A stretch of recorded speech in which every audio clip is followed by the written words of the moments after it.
Good morning, everyone. Today I would like to share with you a couple of examples of the evidential mediumship opposed to the fakes that are out there, the information that they bring in, so that you have a clearer understanding of the difference between evidential mediumship and just nonsense that's brought in, okay? Or fishing, as many mediums are called, fishers, because they ask so many questions. And I did get permission from my some of my clients. I wanted to share the story and asked if I could. Of course, I would not use any names or locations because I read people from all over the country. But I wanted to make sure that I had their permission to even share a little bit of their story, okay? So the first one I wanted to share with you is about a couple who came here who lost their daughter. Now, most of my clientele, I'd say 95% of my clientele are parents who have lost children. So it's really, really important for me to bring in the right information because all loss is great. When you lose a loved one, it's all a horrific loss. But when it comes to a child, when a child passes, it's an especially different kind of loss that's very difficult for one to accept, especially a parent. So this couple came to me, and they have 3 daughters, one who resides in spirit and 2 who still reside here. And they wanted very much to connect with their daughter who resides in spirit. So again, I know nothing about the people who come to me. Adamant with my assistants who call and schedule my readings for me, that they ask no questions, and that the people calling in don't give them any information. I make sure that they explain to them that I don't do psychic readings because I'm all about evidence and all about bringing in information that can validate and prove to them that their loved ones are in fact okay.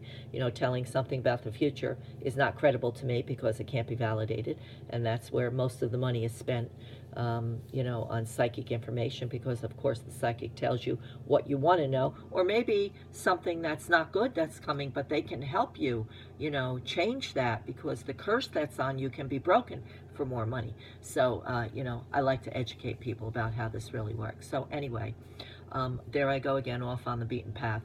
But those of you who follow me on a regular basis know that I tend to do that. So anyway, this couple wanted very much to connect with their loved one in spirit. I wasn't aware that it was a child. I always feel in my heart that many of them will be, because the loss will be of a child, because so many seem to find me and come to me because of a loss of a child. So instantly when they sat down, and I began my education part, as I always do, and a young girl stepped in from spirit, and the one of the first things she said, well, really the first thing she said was something frightened him, and he stood up quick, and that's how I fell. And I delivered the message exactly as it was brought to me, and both the mother and the father and the 2 sisters began to cry. And of course, I never understand the information that comes in, and I always say that to my students. It's not important that you understand the information, as long as the people who come to you understand the message. That's what's important. And after they calmed down a little bit and their tears were a little more under control, they explained to me that their daughter was horseback riding. She was someone who loved to ride. She had her own horse, and she rode her horse every day, and she was a very good rider, and they didn't know what happened, but they found her horse had returned to the barn without her on it, and they went and found her body. And what happened was, as she explained to me from spirit, that something frightened the horse, and the horse stood up, and when the horse stood up, that's when she was thrown off. So for them, it was a really valid, solid piece of information of how she passed. They never knew what actually happened and why the horse threw her off. They didn't know. And of course, I didn't know she was anything about her. I didn't know that she owned a horse or she rode a horse. And the message I brought the message through exactly as it was told to me. And that's why I always say to my student, it's really important that the soul resides on the right side of the brain, and the imagination is in the left part of the brain, and all the stuff, all the worry, and all the busyness is in the left brain. So we have to be very careful as true mediums that when a piece of information comes in, we don't let it slip into the left brain and change it in any way. If we change it, that's when we'll get in trouble. So it's really important that we don't color code it or assume what it means and just bring it through as we're supposed to bring it through. Okay.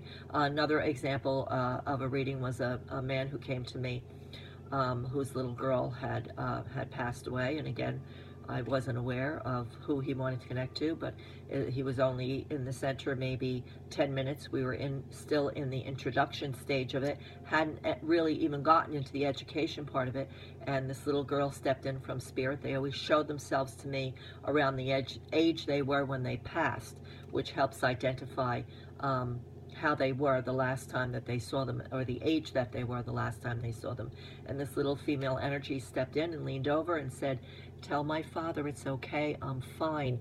And it was right away. And she went like this, and she kind of like coughed a little. And I said, "Excuse me," I said, "I know we really haven't started yet, but your little girl just stepped in." And I reiterated and said exactly what she said. And the man started to cry and said, "My little girl choked to death in a restaurant on a piece of food that was lodged in her throat, and that's how she passed." So again, I didn't know anything about it or what had happened, and then she continued to talk about softball, and it turned out he was her softball coach. And then she talked about a twin. She mentioned twin, and she had a twin brother. And then she mentioned, which was very, very significant to him, she was doing this, and you know, and I said, "She's doing this," and her father said, "Oh, she played the flute," and that was something that he said, I sleep with that flute right on my nightstand when I go to bed each night. That flute stays there. So the information that was brought in was very, very significant to him. Very significant to him. And then one more short story I'll share with you was from a young man who stepped in, and the parents were here at my center with me, and he stepped in and he did this. And for me, when spirit does this, that tells me if it could be a hanging, it could be a choking, it could be, you know, something they ingested. They never actually show me if someone hanged themselves, a rope around their neck. They just will place their hands on their neck. And again, I don't know, they'll just do this, and I'll say, "They're showing me their throat. It could mean this, or this," and they'll tell me what it means. And this energy stepped in and did this, and he said, "Please tell my parents it was accidental. It was not intentional. I didn't mean it was a mixture." He said it was a mixture, and that gave me, you know, a reason to believe that it was a mixture of something that was ingested, and that was exactly how he passed. And they weren't sure if it was an actual attempt of suicide. He committed suicide, or if it was something that just was accidental. And by him saying it was an accident, it wasn't intentional, and it was a mixture of something, let them know that it was not the son's intention to take his life. It was, you know, he owned the fact. He said it was my fault. You know, he was owning that it was his own fault, because he shouldn't have been taking these drugs at all, but it wasn't in his intention to die that day.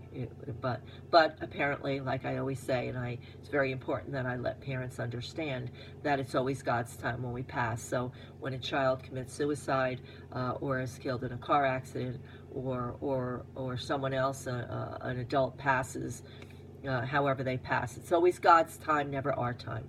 We only take that last breath when it's God's time. And that's, you know, why I know and believe that conception is when God creates life, and only God has the power to end life. Okay?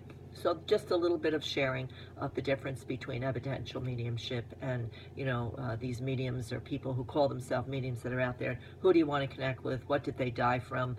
You know, "Oh, it was my mother. She died from a heart attack." "Oh, yes, honey, and she's here, and she misses you, and talks about Christmas, and how much she loved you, and blah, blah, blah." You know, they all have the same spiel. So again, questions are not something that should be asked a lot of. It's okay to give in 3 or 4 pieces of information and follow up with Do you understand this? Can you take any of this information? Opposed to saying, who do you want to connect with? How did they die?